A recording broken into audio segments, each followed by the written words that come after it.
Aku masuk ke belakang rumah itu tanpa curiga dan menemukan sesuatu yang tak pernah dibicarakan. Lampu taman memantulkan bayangan kaca pintu, memecah refleksi gaun, dan wajah-wajah yang tersenyum datar. Di dalam rumah, kristal menggantung, tawa terukur, dan musik lembut seperti selimut yang menutupi sesuatu yang tak ingin dilihat orang. Di luar, malam menunggu, dingin dan tak bersuara, sebuah halaman yang tampak biasa pada siapa saja yang lewat, kecuali bagi aku. Malam itu halaman itu menjadi saksi. Ulang tahunku yang ke-28 tidak pernah kurencanakan untuk dirayakan di rumah mertua. Tapi Bagus bersikeras. Ibu ingin memberi kejutan, katanya sambil memegang lenganku, senyum setengah terpaksa di bibirnya. Ibu Santi, seperti biasa, berada di tengah ruang seakan mengatur koreografi. Mengangguk di waktu yang tepat, memberi pujian kecil yang dibungkus dengan tatapan panjang. Reputasinya, topeng reputasi itu, bersinar. Filantropi, acara kebun bunga, wajah di majalah sosial. Di mataku, topeng itu retak halus sejak hari pertama aku masuk ke keluarga ini, tetapi aku menahannya, berharap retakan itu hanya karena ego yang sensitif. Minum teh herbal, nak. Ini resep keluarga, kata Ibu Santi ketika ia mengulurkan cangkir padaku. Ada sesuatu tentang cara ia menyodorkan cangkir itu. Lambai tangan yang lembut, mata yang terlalu stabil. Aku menerima karena memilih bertanya saat pesta keluarga jelas bukan waktunya. Teh itu harum. Ada rasa rempah yang familiar. Aku mengangkat cangkir, tersenyum kepada tamu yang duduk melingkar seperti lukisan hidup, lalu menyesap perlahan. Rasanya tidak langsung salah. Hanya ada sedikit kepahitan yang menghilang sesaat setelahnya. Seorang tamu memuji kue, beberapa orang tertawa. Bagus menatapku seperti melihat sesuatu yang rapuh di tengah meja makan kristal. Lalu, sebuah gelombang pusing datang, lembut namun menakutkan, seperti kain tipis yang ditarik ke wajahku. Napasku mendesah tidak merata. Aku menyandarkan tubuh ke kursi, menyamakan jika ini hanya lelah, hanya tekanan acara. Aku berdiri, meyakinkan diriku sambil menahan kepala yang berputar dan berkata, "Aku keluar sebentar."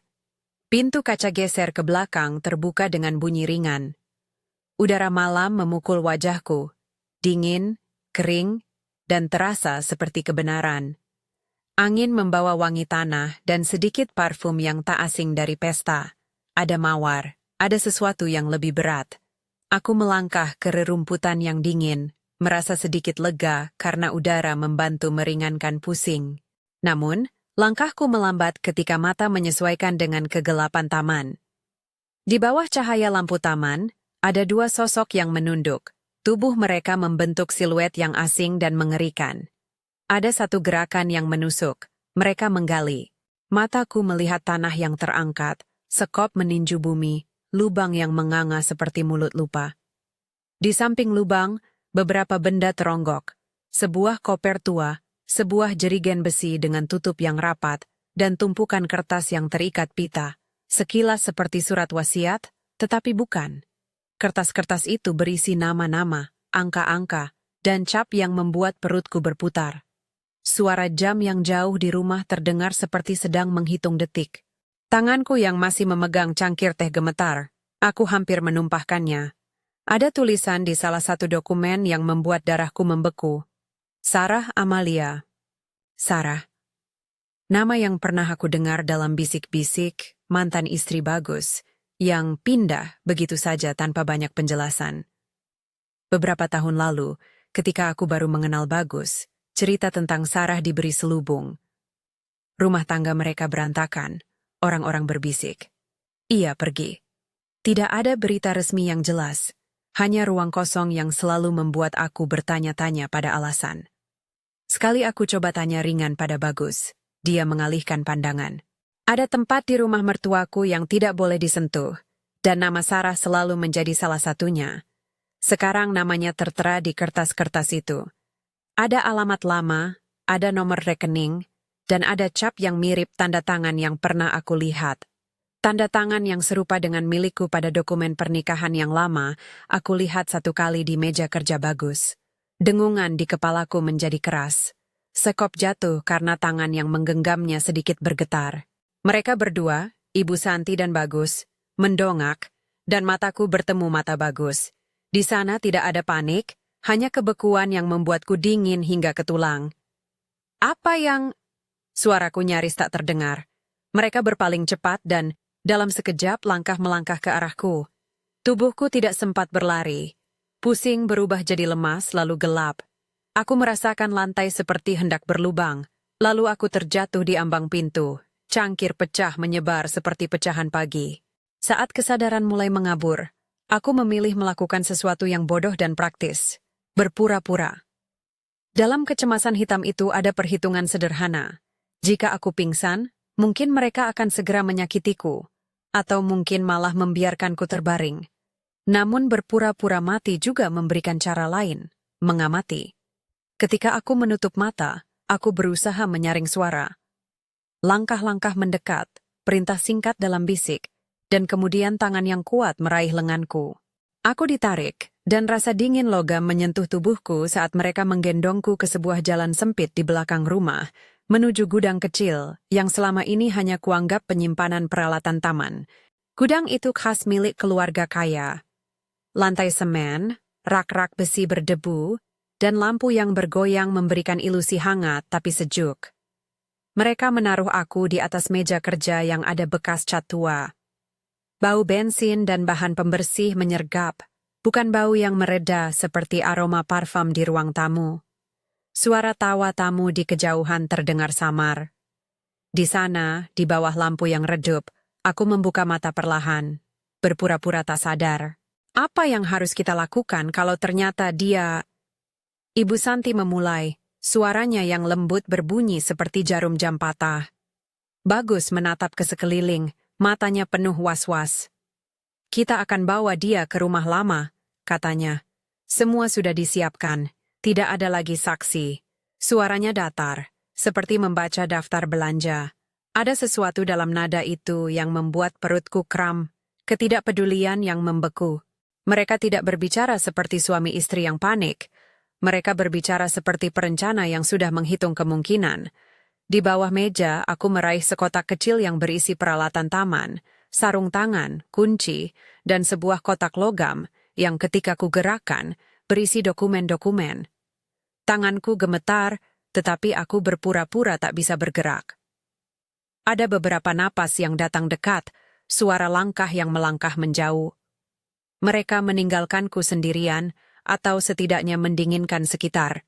Di kepalaku ada satu pikiran tajam. Aku harus tahu seberapa jauh ini menyangkut Sarah. Jika mereka berniat mengubur orang, bukan hanya menyembunyikan bukti, maka ada pola yang perlu aku temukan, nama, tanggal, pola uang yang mengalir. Ketika udara mengempis, aku mulai bergerak sedikit demi sedikit. Pura-pura lemah memungkinkan aku meraih satu dokumen, lalu dua. Di lembar-lembar itu ada bukti pemalsuan. Rekening dibuat atas nama perusahaan kosong, tanda tangan yang meniru Sarah, surat pengunduran diri yang dipalsukan, dan daftar transfer ke rekening yang kemudian dilenyapkan. Ada juga sebuah buku kecil, sejenis buku harian, yang membuat tanganku serasa hangat sekaligus dingin. Dalam buku itu, tulisan tangan yang rapuh menyebutkan hal-hal kecil, tanggal, janji pertemuan, telepon yang tak terjawab, dan nama Santi muncul lebih dari sekali. Luka di hatiku bukan hanya karena pengkhianatan pada aku, tetapi karena aku membaca kisah nyawa yang dihapus perlahan. Rasanya dunia semakin sempit. Setiap lembar membawa wajah Sarah lebih dekat, sampai aku bisa hampir mendengar suaranya di antara huruf-huruf. Terdapat kutipan singkat yang menempel di kepala. Aku takut pada molornya janji-janji itu. Ada orang yang menatap tanpa mengatakan apa-apa. Kata-kata itu terasa seperti cermin, menangkap cara Ibu Santi menatap, cara Bagus menutup pintu sebelum aku sempat bertanya. Di sudut gudang, ada juga sebuah toples kecil berisi cairan jernih. Aku tahu aku tidak boleh berpikir teknis tentang apa itu, dan aku tidak akan menjelaskan cara kerja atau jenisnya. Yang penting bagi diriku, toples itu diberi label samar oleh tangan yang terdengar familiar dalam tulisan. Label itu bukan nama kimia, tetapi sebuah petunjuk yang tampak seperti obat lama. Ada resah dan harap dalam diriku. Jika memang aku diracuni, mungkin benda ini bisa membantuku. Aku tidak mengurasi isi atau merumuskan apapun yang berbahaya. Aku hanya melihatnya sebagai harapan sederhana yang diletakkan di gudang, entah oleh siapa. Di antara dokumen-dokumen, aku menemukan sesuatu yang lebih pribadi. Paspor lama Sarah, sobekan halaman buku tabungan dengan catatan transfer, dan selembar foto. Foto itu kecil dan pudar. Sarah tersenyum polos di sebuah pantai. Rambutnya tertiup angin. Matanya dalam foto itu berbeda dari semua bisik yang pernah kudengar. Di sana ia tampak hidup, bukan sekadar nama di daftar. Degup jantungku memecut. Ada rasa malu karena menahan air mata, segan karena membiarkan wajahku terbuka pada munculnya empati yang dalam. Aku menutup foto itu dengan tangan, menempelkan kembali ke tempatnya seperti menyembunyikan rahasia, padahal aku baru saja menemukan celah paling rapuh dari keluarga ini. Di saat aku tenggelam membaca, sebuah ketukan pelan terdengar dari ventilasi kecil dekat langit-langit gudang. Suara itu cukup keras untuk menonjol di kesunyian, menggetarkan benakku. Aku menengadah, berusaha menilai. Ketukan kedua, lebih jelas. Hati kecilku melonjak. Siapa yang mengetuk ventilasi gudang? Mungkin hanya tikus. Mungkin angin. Namun napas yang datang dari lubang itu membawa aroma yang membuatku meyakini sesuatu. Bukan hanya binatang. Ada orang di luar yang tahu aku di sini. Ketukan diikuti oleh bisikan yang kubaca dari bibir si tukang kebun yang selalu bekerja di taman. Pak Asep. Ia pria tua yang jarang bicara. Di pesta tadi ia duduk di pojok, telinga menunduk pada tugasnya, mata menerawang seperti seseorang yang melihat lebih dari sekadar permukaan. Tidak ada kata-kata darinya ketika ia lewat di depan aku. Hanya anggukan kecil. Dia tidak pernah berbicara banyak, tetapi sering memberi aku sapaan sederhana saat aku lewat. Dalam keluarga ini, lelaki ini hampir tak terlihat, tetapi aura keteguhan melekat pada gerakannya. Dia tahu tiap sudut taman seperti membaca peta hidupnya sendiri. Ketukan itu adalah cara samar yang tak mencolok, baik bagi seseorang yang tak ingin menarik perhatian. Pak Asep tidak bisa berbicara banyak. Suara di tenggorokannya tertutup entah sejak kapan, tetapi matanya bicara. Di belakang gudang, aku melihat bayangan tipisnya bergerak. Sebulan lalu aku pernah melihatnya di gudang ini, sedang membersihkan perlengkapan tua. Wajahnya penuh bekas kerja, tangan kasarnya menandakan umur yang penuh peluh. Sekarang dia mengetuk ventilasi, menoleh ke arah di mana aku duduk, dan dengan gerakan yang terlatih, ia melemparkan sesuatu kecil ke dalam ventilasi. Sebuah flash disk kecil yang dibungkus kertas minyak. Flash disk itu memantul lembut di lantai beberapa meter jauhnya. Aku meraih dengan kaki karena tanganku terlihat lemah sekali lagi. Sekotak lain dokumen masih menempel pada tubuhku. Pak Asep menatap ke arah pintu gudang, lalu mengangkat jari telunjuk ke bibirnya. Sebuah isyarat untuk diam. Matanya menyiratkan kesetiaan yang tak terucap. Baginya, keadilan mungkin bukan istilah. Ia melakukan yang mesti dilakukan ketika melihat sesuatu yang tidak adil. Ia menyampaikan pesan lewat benda kecil itu. Bukti. Satu perlengkapan sederhana yang mungkin berisi rekaman, atau foto, atau daftar transaksi, apapun yang bisa menyalakan sebuah kebenaran di layar terang. Aku merebahkan kepala, menunggu detik berikutnya. Di dalam saku bajuku, ponselku bergetar samar. Mungkin pesan dari Citra, sahabatku wartawan yang sering mengirim meme atau berita pagi. Aku tak berani menatap layar terlalu lama. Takut ada pesan yang jadi kendali yang menambah masalah. Namun entah kenapa aku yakin Citra akan menjadi satu-satunya yang tahu cara mengubah barang kecil itu menjadi suara besar. Kami berjanji suatu hari akan mengungkap hal-hal yang tak terlihat, bercakap-cakap di kafe dengan secangkir kopi dan banyak teori. Saat ini, janji itu terasa seperti jangkar. Ia mungkin jadi yang akan membantu memproyeksikan kebenaran kepada publik yang selalu menutup mata. Aku membuka pembungkus flash disk dengan gerakan yang lambat, seolah takut ada sesuatu yang meledak. Dalam detik-detik itu, aku memilih untuk menahan napas, menahan rasa panik, dan menimbang opsi, melarikan diri sekarang atau mengumpulkan bukti lebih banyak. Hati kecilku berteriak agar aku kabur. Akal sehatnya menyarankan rencana. Tapi naluri yang lebih dalam, bukan naluri balas dendam, melainkan naluri keadilan, berbisik bahwa Sarah layak mendapatkan nama yang tidak lagi dikubur di dalam tanah.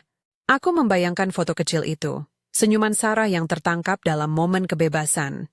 Aku membayangkan laporan Citra membuka layar televisi, menaruh pertanyaan ke meja makan elit. Langit-langit gudang memantulkan lampu sampai membuat sorot kecil menimpa dokumen yang kubuka berikutnya. Ada catatan bank, ada daftar tanggal, ada nama perusahaan yang sebenarnya tak pernah berdiri. Ada juga bukti pemalsuan tanda tangan yang meniru tulisan yang pernah aku lihat, tanda tangan yang mirip dengan milikku di kertas yang dulu kulihat sekali di meja kerja bagus. Aku tahu ada risiko besar kalau aku menyimpan dokumen-dokumen ini. Tetapi apapun yang kurasakan sekarang, bukanlah sekadar untuk membebaskan diriku sendiri. Ini soal menghadirkan nama Sarah kembali ke permukaan. Namun tubuhku masih lemah. Nafasku belum stabil. Di pojok gudang, ada kursi tua dan sebuah ember berisi kain basah. Aku menggunakan kain itu untuk mengusap wajah, mencoba menyingkirkan rasa mual. Di antara helaan napas, aku berbisik sendiri kata-kata kecil agar diriku tidak runtuh. Kamu harus ingat hal ini. Kamu harus bertindak jika bisa. Suara langkah mendekat, kaki berat yang memang terdengar khas. Seseorang membuka gembok gudang dengan hati-hati. Suara itu diikuti dengan napas yang dalam.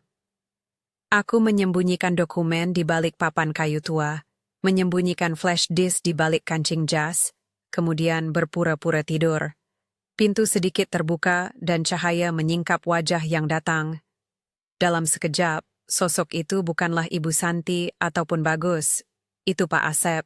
Ia menoleh, melempar pandang seolah memastikan tidak ada bola mata yang menonton dari luar.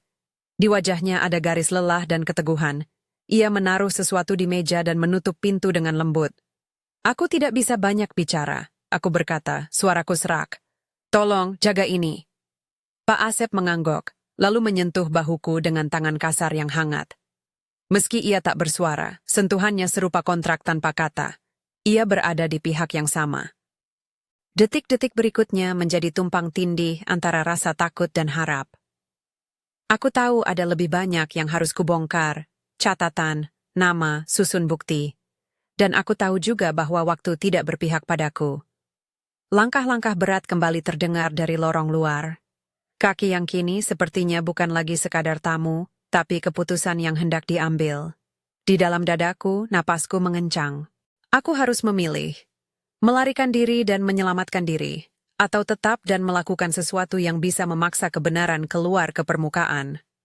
Sebuah suara tipis dari pojok gudang, suara yang kukenal dari malam-malam panjang percakapan dengan Citra, mengingatkanku bahwa bukti butuh panggung, bukti butuh lampu.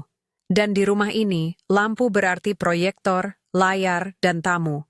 Jaringan yang bisa kusedot untuk menyingkap semua topeng itu. Namun untuk mencapai ruang itu, aku harus melewati orang-orang yang tadi menggali tanah di taman. Langkah berat itu semakin dekat, menekan setiap ototku agar bergetar. Aku menghela napas, menelan sisa rasa pusing, dan memikirkan rencana yang belum matang. Di luar, bulan kecil menyaksikan segalanya, diamnya seakan menuntut keberanian yang tak biasa. Di dalam, aku menumpuk momentum dari kelelahan, dari ingatan Sarah, dari bukti yang gugup. Tanganku mengepal pada foto kecil di sakuku. Nama Sarah kini bukan hanya huruf di dokumen. Ia adalah alasan untuk tidak mundur. Suara lain terdengar. Satu lantunan tawa dari pesta, seperti jarum jam yang terus berputar tanpa peduli akan apa yang terjadi di gudang itu. Kegemilangan luar sana menjadi kontras tajam dengan keheningan yang mengikat aku di tempat ini. Aku menelan lagi, merasakan sesuatu seperti kesadaran baru. Pilihan itu menggantung di udara, siap untuk diambil atau dihindari. Aku tidak tahu apakah aku cukup berani. Namun aku tahu satu hal. Ketika seseorang mengubur kebenaran, itu adalah tugas yang paling humanis untuk menggali kembali. Ketukan di pintu gudang lain terdengar. kaki mendekat dengan rencana yang tak terlihat. Aku memejamkan mata sejenak, mengumpulkan nafasku, lalu membuka mata untuk menghadapi apapun yang akan terjadi selanjutnya. Ketukan di pintu gudang lain terdengar. Kaki mendekat dengan rencana yang tak terlihat. Saat pintu sedikit terbuka, aku menahan napas. Seorang pria berpakaian rapi masuk. Langkahnya tenang, namun sesuatu dalam cara ia memegang jas menunjukkan ia terburu-buru. Itu bagus. Matanya tertutup sebentar ketika melihat aku.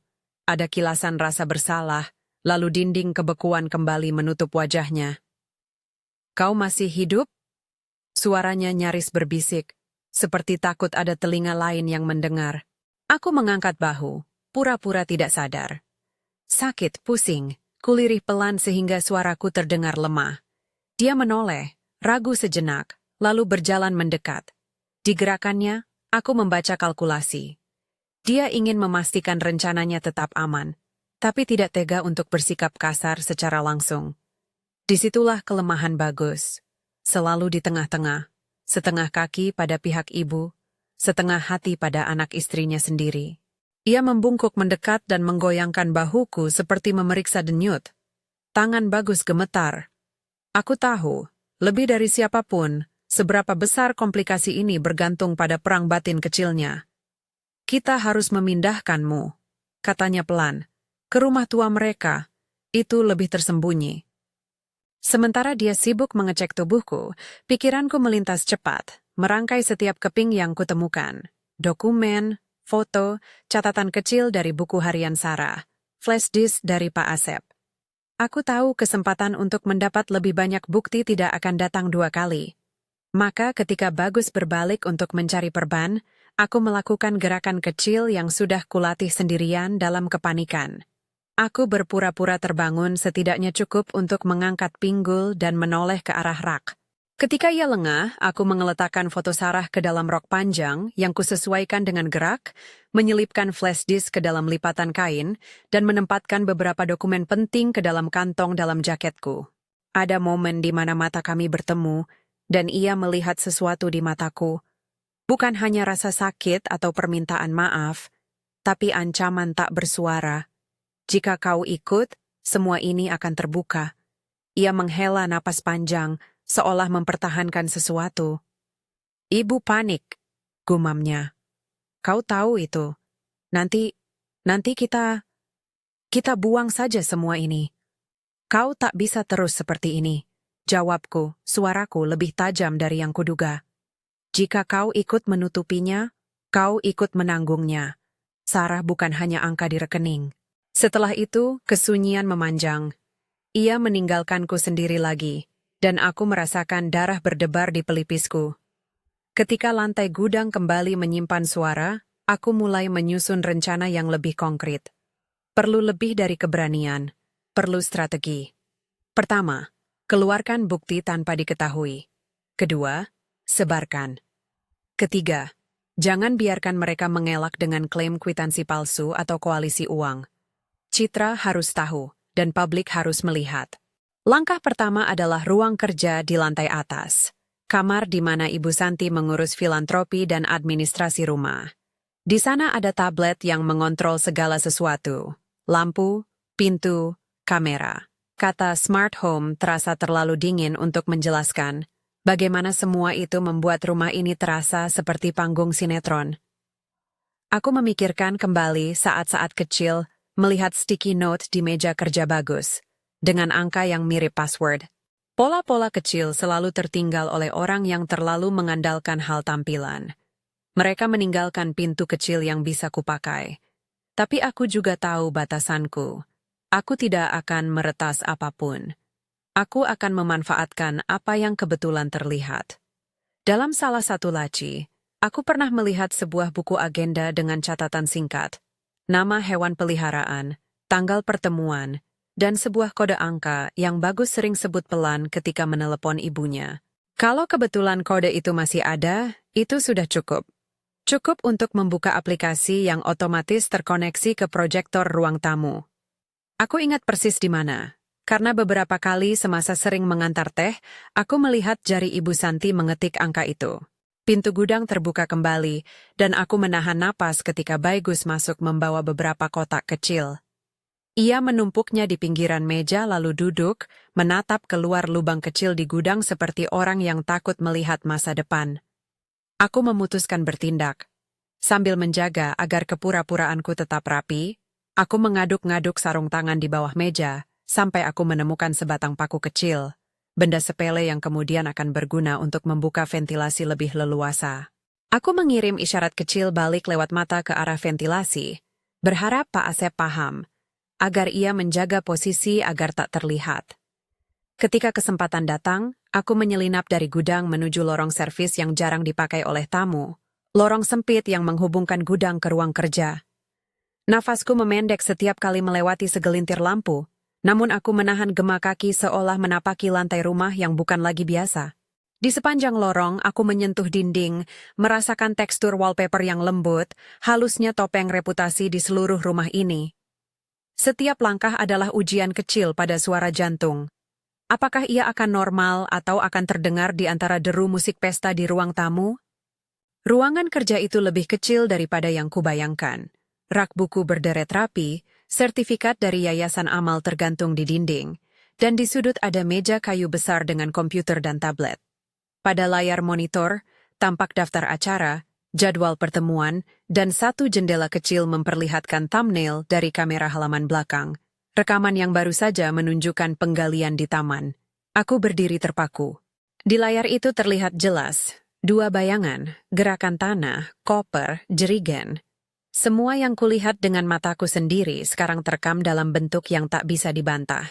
Jantungku berdegup serasa mau meledak. Namun di dalam kepala, suara kecil yang tenang mengingatkanku agar perlahan saja. Aku mengambil napas panjang, ingat nasihat samar dari Citra waktu terakhir kami bertukar pesan, bukti butuh panggung. Langkah berikutnya harus berpencar. Aku butuh koneksi, aku butuh kamera, dan aku butuh seseorang yang bisa menyiarkan. Citra adalah jembatan itu. Aku duduk di kursi, dan dengan tangan gemetar membuka sebuah laci. Di sana, di bawah tumpukan nota donor, terdapat sebuah sticky note kecil, dan di atasnya tertulis 3 kata yang sering kulihat di punggung tangan Bagus ketika ia menutup telepon, Bunga Mawarti. Tanpa berpikir terlalu teknis, aku memasukkan kata itu di kolom password tablet. Layarnya mengenali huruf dan, seperti hadiah di tengah malam, tablet nyala, menghubungkan ke sistem rumah. Kamera seluruh rumah tampil. Ada opsi playback. Ada folder dengan nama Security Local. Di dalamnya, sebuah file video terbaru berjudul Garden 21.3. Waktu yang sesuai dengan saat aku melihat penggalian. Hatiku berdebar keras. Aku tahu ini lebih dari video. Ini adalah kunci pembebasan. Tangan kurap menekan sebuah tombol yang menampilkan opsi proyektor. Ada pilihan presentasi dan media player. Tanpa mengerti teknis, aku menekan sensasi saja. Proyektor ke living hall, ukuran layar maksimum. Waktu yang terasa seperti hidup dan mati. Di layar kecil di tablet, aku melihat nama perangkat proyektor. Living XL Proj. Sekali sentuh, perintah tercepat, tanpa kata rumit, hanya satu tombol project, yang membuat semua sistem rumah sibuk. Sebelum aku tekan, ingatanku melayang kembali pada kata-kata Sarah di buku hariannya, kutipan yang masih bergema di kepalaku. Aku membuka kembali foto itu, membiarkan wajah Sarah menatapku sejenak, dan berbisik, untukmu. Lalu aku tekan play. Di luar, pesta masih berlangsung. Gelak tawa dan klakson gelas bersahutan. Di ruang tamu, tamu-tamu duduk santai. Beberapa berdiri mendekat ke meja hidangan untuk mengambil kue. Di saat yang sama, proyektor di ruang tamu bergetar ringan, lalu layar besar di dinding belakang meja makan menyala. Awalnya yang muncul adalah slideshow keluarga. Foto-foto lama bazar amal, potongan testimoni, senyum-senyum rapi. Para tamu lumayan bingung, beberapa bertepuk tangan karena mengira itu bagian dari acara. Lalu transisi video halus. Dari foto keluarga ke rekaman taman, kamera menangkap segalanya. Tidak ada sensor dramatisasi, hanya gambaran real-time dari tanah yang digali, koper, jerigen, tangan yang bergerak. Ruangan yang tadinya penuh tawa berubah diam seketika. Gelas berhenti sebentar di udara. Ada kebingungan yang padat, lalu seseorang menutup mulut. Aku merasakan tubuhku gemetar, bukan karena ketakutan semata, tetapi karena kelegaan yang terasa seperti ledakan kecil di dalam dada. Bagus yang sedang berdiri dekat meja, mencoba menghentikan layar dengan tangan gemetar, tapi tombol proyektor di tablet itu ada di mejanya, dan layar itu terus memutar. Caption overlay muncul. Garden 21, So 3, bukti penggalian. Aku menambahkan foto dokumen yang kurekam dari gudang. Paspor Sarah, buku tabungan yang sobek, dan selembar tanda tangan yang dicurigai palsu. Foto-foto itu muncul satu persatu, disinkronkan dengan catatan dari buku hariannya yang kubaca keras-keras agar suara recorder di ponselku menangkapnya. Suara Citra memecah kesunyian. Ia tiba-tiba menghubungi melalui telepon yang aku sambungkan ke speaker ruang tamu dengan cepat. Dina, aku melihat sesuatu di feed. Apa ini benar? Suaranya langsung, tegas. Suara yang selama ini kubiasakan sebagai tumpuan. Dalam hitungan detik, ia tahu apa yang harus dilakukan. Menyiarkan. Citra, mulai siaran langsungmu. Katakan ada bukti terkait Sarah Amalia. Tegaskan. Tamu jangan tinggalkan ruangan. Aku memerintahkan. Suara serak namun terkontrol. Aku menyusun kalimat seperti orang yang sudah berlatih untuk momen ini.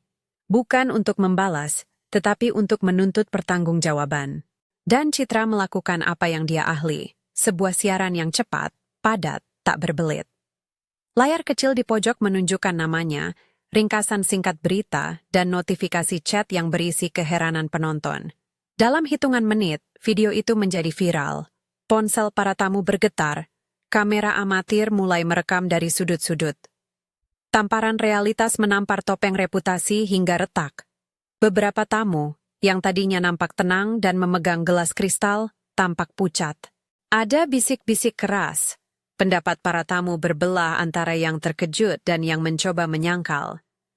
Ibu Santi turun dari ruang makan ketika dia melihat layar. Wajahnya berubah, bukan sekadar panik, tapi ekspresi seseorang yang kehilangan kontrol atas naskah hidup yang selama ini ia susun. Ia bergerak cepat, langkahnya seperti seseorang yang takut peran utamanya akan dicuri. "Apa ini? Matikan!" serunya. Namun suaranya tenggelam di antara deru kamera yang terekam dan nada pemberitahuan di ponsel. Di sampingnya, Bagus memegang kepala, tubuhnya rapuh. Ia mencoba menyangkal tetapi bibirnya kering. Itu pasti ada kesalahan, katanya. Suaranya memecah. Aku menatapnya. Di sana, di matanya, terlihat takut akan ibunya. Takut akan apa yang mungkin diungkap kalau ia mulai membuka mulut. Dan aku tahu, ia akan terjebak antara loyalitas keluarga dan kebenaran. Saat orang mencoba memadamkan layar, aku menekan tombol berikutnya di tablet. Dokumen-dokumen digital yang kubuat menjadi slideshow. Nama-nama perusahaan palsu, tanggal transfer, nomor rekening. Setiap slide menyeret lebih banyak bisik. Aku menambahkan bukti terakhir. Cuplikan audio yang direkam Pak Asep ketika ia diam-diam merekam suara pembicaraan di taman. Suara yang menunjukkan koordinasi, bisik-bisik yang membahas mengeluarkan masalah, dan mengatur layar. Audio itu pecah, namun cukup jelas untuk menunjukkan niat. Bukti demi bukti menumpuk, saling menguatkan. Di tengah kepanikan, langkah cepat terdengar di balik pintu utama. Pintu depan terkunci otomatis karena sistem keamanan rumah mendeteksi kerusuhan. Fitur yang selama ini mereka gunakan untuk mencegah paparazzi. Kini fiturnya menjadi siksaan bagi mereka sendiri. Pintu terkunci membuat tamu tak bisa melarikan diri, memberi waktu bagi kebenaran untuk menancap. Di deretan kursi, beberapa kenalan sosial memandang dengan perasaan yang berubah dari kagum menjadi jijik. Seorang tamu yang sebagian besar berbisnis di yayasan amal menunduk malu, sementara beberapa tamu lain, yang mungkin terlibat dalam transfer donasi, saling menatap seperti tersentuh oleh gelombang ketidaknyamanan moral. Ada bisik yang berkembang menjadi protes kecil, yang kemudian disusul oleh suara keras Ibu Santi. Ia melangkah ke arahku, matanya tertuju penuh amarah. "Kau berani melakukan ini di rumahku?" Teriaknya, suaranya retak. Suasana makin tegang. Ia meraih lengan orang yang berdiri di dekatnya, mencoba memadamkan layar. Saat itu, ia membuat gerakan cemas. Majunya terlalu cepat di tangga kecil yang menghubungkan ruang makan dan mezanin. Ia terpeleset, sepatu berkilau tak memberi pijakan, dan tubuhnya terayun menabrak pegangan tangga. Ada detik hening panjang di mana semua orang menahan napas. Aku melihatnya jatuh. Detik-detik berikutnya seperti gerakan lambat yang mengikis sesuatu di dalam diriku. Bukan kegembiraan, melainkan bekas luka empati. Ia jatuh, kepalanya menghantam anak tangga. Benturan menggema di ruangan. Tubuhnya ambruk di lantai dengan bunyi yang memekakkan. Sejenak semua orang lupa cara bernapas. Suasana berubah dari demonstrasi kebenaran menjadi kecemasan jiwa. Karena jatuhnya seorang manusia, tak peduli seberapa bersalah. Begitu Ibu Santi tergolek, hening berubah menjadi sorak-sorai panik. Beberapa orang berlari menolong, sementara yang lain menutup mulut mereka yang sudah membuka kamera. Dalam kekalutan itu, suara siren menggelegar di kejauhan. Seseorang telah menelepon polisi. Citra, yang beberapa menit lalu sudah menyiarkan, kini membalikan narasinya. Ia tetap di siaran, namun suaranya berubah menjadi daftar fakta, menekankan perlunya penyelidikan. Ia mengakhiri siaran dengan minta orang tidak menyentuh barang bukti dan menunggu polisi. Saat petugas datang, keadaan menjadi formal dan dingin. Para penyidik mengambil alih, menandai bukti, memeriksa ruang. Mereka mengangkat koper dari taman, memeriksa jerigen, dan mencatat isi gudang. Dalam hitungan jam, berita merambat. Investigasi resmi dibuka, rekening dibekukan, yayasan ditangguhkan. Media sosial membahas topeng reputasi yang runtuh. Nama Santi yang selama ini identik dengan amal dan kebun mawar, kini muncul di tajuk berita dengan label yang baru, penyelidikan. Bagus ditahan sementara untuk dimintai keterangan. Ia menangis di balik pintu ruang tanya, bukan semata karena takut akibat hukum, tetapi karena ia merasakan kehancuran, hubungan, harga diri, dan masa depan yang tiba-tiba berantakan. Di wajahnya ada kontradiksi. Ia ikut menutup kebenaran, namun kini ia remuk oleh konsekuensi yang tak ia sangka. Aku berdiri mengamati, merasa campuran kemenangan dan lelah. Ibu Santi selamat, namun mengalami cedera serius akibat jatuh. Ia dirawat di RS, dan selama perawatan, ia menatapku beberapa kali dengan campuran kebencian dan kebingungan. Matanya, yang selama ini memancarkan kontrol, kini berbinar. Wajah manusia yang sadar bahwa sandiwara telah runtuh. Dalam bisu rumah sakit, ia berdehem beberapa kata pada orang yang menemani. Kata-kata yang tak sempat kudengar jelas, tetapi intonasinya membawa jejak kerusakan. Semua ini bukan seharusnya. Seperti orang yang akhirnya jatuh dari kursi komandannya sendiri.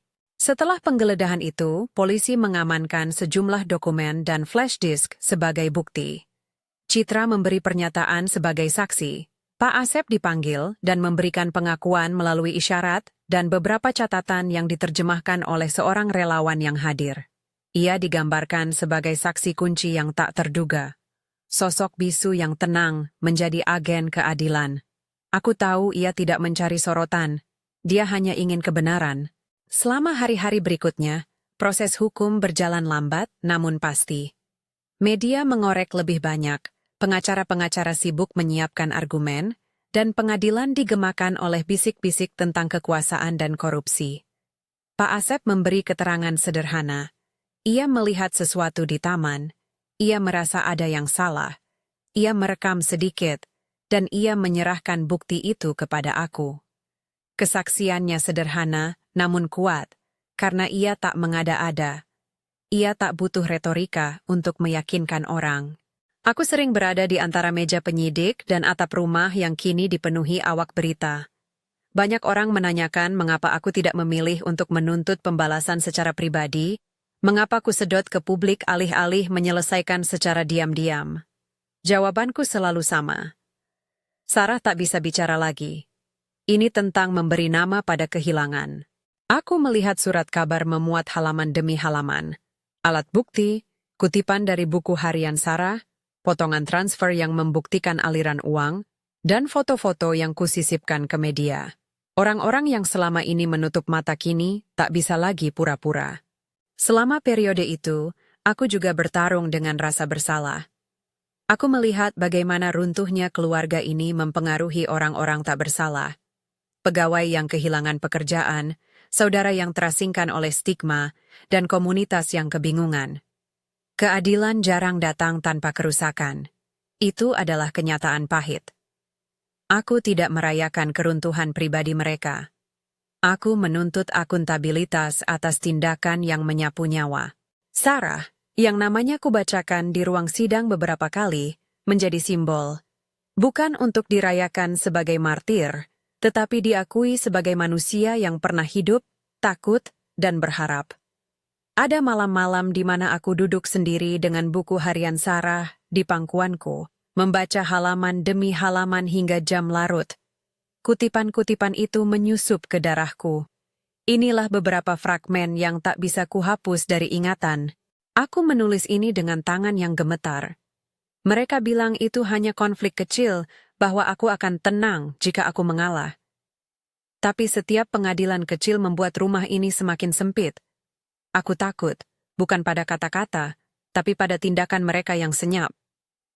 Saat ia menutup telepon, aku tahu aku sendiri.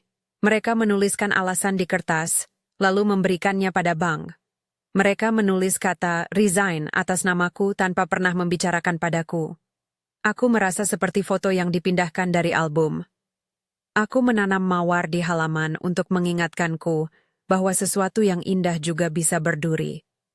Jika suatu hari ini hilang, mungkin mawar-mawar itulah yang akan mengingatkan orang tentang aku. Beberapa frasa itu kugunakan sebagai bukti, sampai para hakim mendengar juga bisikan yang tak sempat didengar selama hidupnya. Kata-kata itu menyiratkan ketakutan, tapi juga keberadaan seorang manusia yang ingin didengar. Dalam membongkar jaringan korupsi, aku merasa tidak hanya membela diriku sendiri, melainkan juga menuntut restorasi nama bagi mereka yang disenyapkan. Selama persidangan awal, argumen berputar di tanti, pemalsuan dokumen, penggelapan dana, dan paling berat, kesaksian tentang niat menghilangkan orang.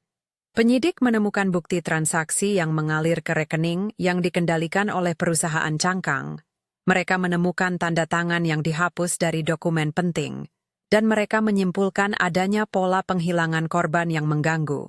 Nama Sarah muncul berulang kali sebagai korban di antara daftar serangkaian transaksi yang tampak seperti upaya untuk meniadakan masalah. Sisi administrasi melaju. Yayasan terpaksa mengganti dewan pengurusnya. Yayasan amal yang namanya ada di majalah sosial dibersihkan dari deretan pengurus lama. Acara-acara besar dibatalkan. Di sisi kehidupan sosial, nama mereka menjadi simbol hipokrisi. Dan di antara semua itu, aku belajar sesuatu yang sederhana namun menakutkan. Reputasi dapat dibeli dan dipertahankan sampai satu orang memutuskan untuk tidak membiarkan. Itu adalah pelajaran yang pahit. Seringkali aku menatap cermin dan bertanya pada diriku sendiri apa yang kuinginkan setelah semua ini. Kemenangan publik tak menghilangkan malam-malam ketakutan, namun ia memberi semacam kebebasan baru. Aku bisa pergi dan memulai hidup tanpa harus bertanya-tanya setiap kali topeng reputasi tersenyum padaku di pesta berikutnya.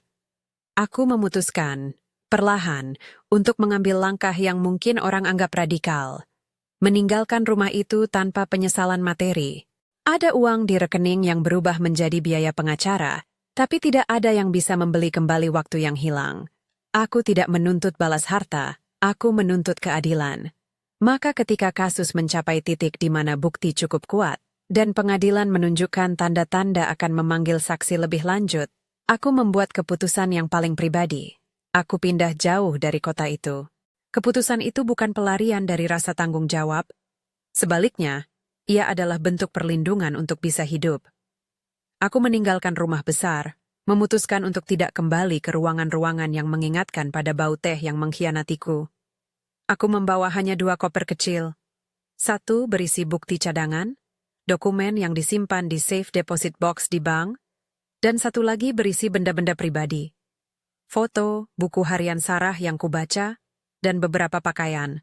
Aku meninggalkan harta, rumah, dan kesempatan hidup mewah yang ditawarkan dunia sosial itu.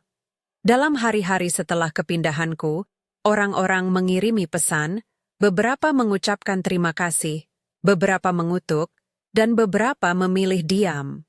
Citra tetap menjadi sahabat yang setia, sering menelpon untuk memastikan aku aman. Pak Asep datang beberapa kali membawa oleh-oleh sederhana, 1 botol jamu dan sebungkus kue buatan sendiri. Ia tak perlu banyak berkata. Tatapan dan gerak tangannya saja sudah cukup. Persahabatannya adalah jenis utang yang tak bisa kuukur, utang yang kudapati di saat berjuang menolak bisu dunia. Proses hukum berjalan lambat, waktu seperti kain yang ditarik. Namun ketika hakim memutuskan bahwa ada cukup bukti untuk membawa kasus ini ke pengadilan tingkat berikutnya, aku merasa lega.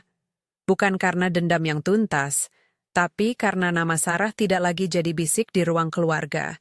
Ia menjadi bagian dari bukti yang dibaca di pengadilan. Rekam jejak korupsi itu diungkapkan, dan beberapa orang yang terlibat menerima hukuman.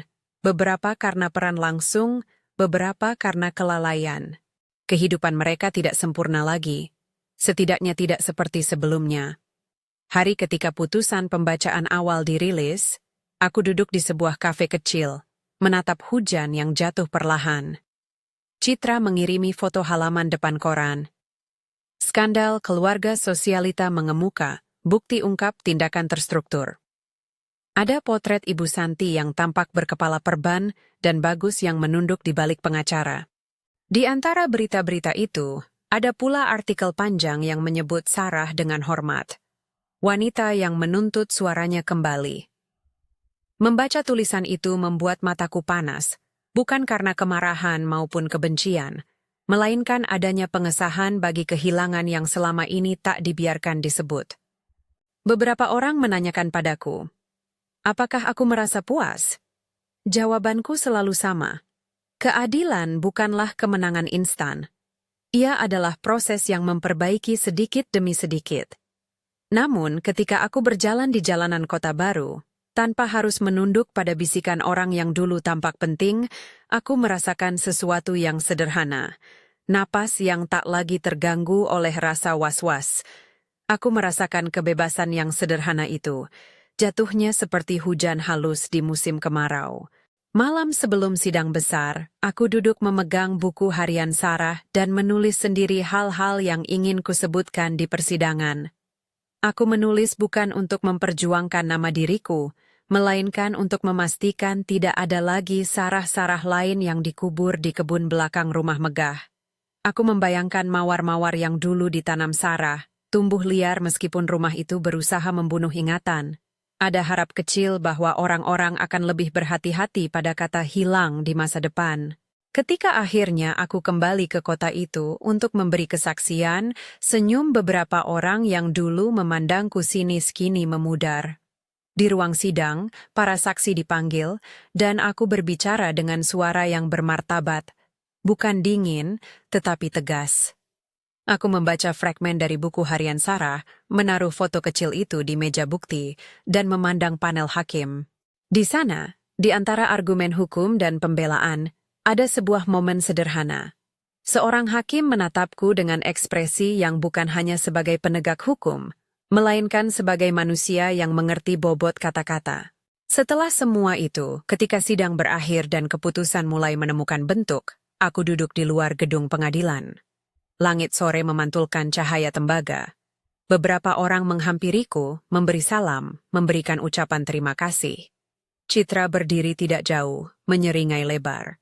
Pak Asep berdiri di samping, menyentuh bahuku dengan tangannya yang kasar. Di momen itu, aku merasa kelelahan, namun tidak sepi. Di sekelilingku ada mereka yang kujadikan sekutu, orang-orang yang mungkin tak pernah duduk di meja besar, namun setia pada kebenaran. Aku menutup mata sejenak dan memikirkan kembali baris pertama yang mengikat semua ini. Aku masuk ke belakang rumah itu tanpa curiga dan menemukan sesuatu yang tak pernah dibicarakan. Kata-kata itu kini terasa seperti batu pijakan yang menandai titik balik. Karena dari lubang kecil itu, dari tanah yang digali, dari koper dan jerigen, Dari buku harian Sarah yang pudar, semua itu menceritakan kisah yang panjang tentang kekuatan, ketakutan, dan konsekuensi. Sebelum aku bangkit dan melangkah pergi, ada satu hal yang kutinggalkan di meja kecil pengadilan. Sebuah buket mawar sederhana yang kubeli dari penjual bunga di pojok jalan. Aku menaruhnya di depan foto Sarah di meja bukti. Sebuah tanda kecil bahwa sesuatu yang dulu indah tidak layak dilupakan hanya karena ia rentan. Mawar-mawar itu seolah menjadi saksi baru. Mereka tidak akan bicara, namun kelopak mereka adalah ingatan yang hidup. Ketika aku berjalan keluar dari gedung itu, aku merasakan mata publik mengikuti. Ada bisikan di udara, beberapa memujiku, beberapa mencibir. Namun di dalam dada ada ketenangan yang tak lagi bergantung pada pendapat orang banyak. Aku sadar, pada akhirnya, kemenangan bukanlah suara tepuk tangan yang panjang, atau headline yang berkobar beberapa hari. Kemenangan sejati adalah ketika nama seseorang yang pernah dikecilkan kembali diperhitungkan, ketika sebuah kisah yang hampir terkubur mendapat ruangan untuk diucapkan. Dalam perjalanan pulang, aku membuka ponsel dan melihat chat dari Citra yang sederhana. Kau sudah lakukan lebih dari cukup. Kita lanjutkan ceritanya di lain waktu, untuk Sarah. Aku menulis kembali beberapa kata. Terima kasih. Untuk pertama kalinya aku tidur tanpa terbangun karena mimpi buruk. Lalu aku menutupnya dan melihat keluar jendela, lampu kota berpendar, dan di antara gemerlapnya ada bayangan taman kecil yang mengingatkan pada malam itu. Hari-hari berlalu dan kehidupan perlahan menata ulang dirinya. Aku mulai bekerja di sebuah organisasi kecil yang membantu korban-korban yang tak terdengar suaranya.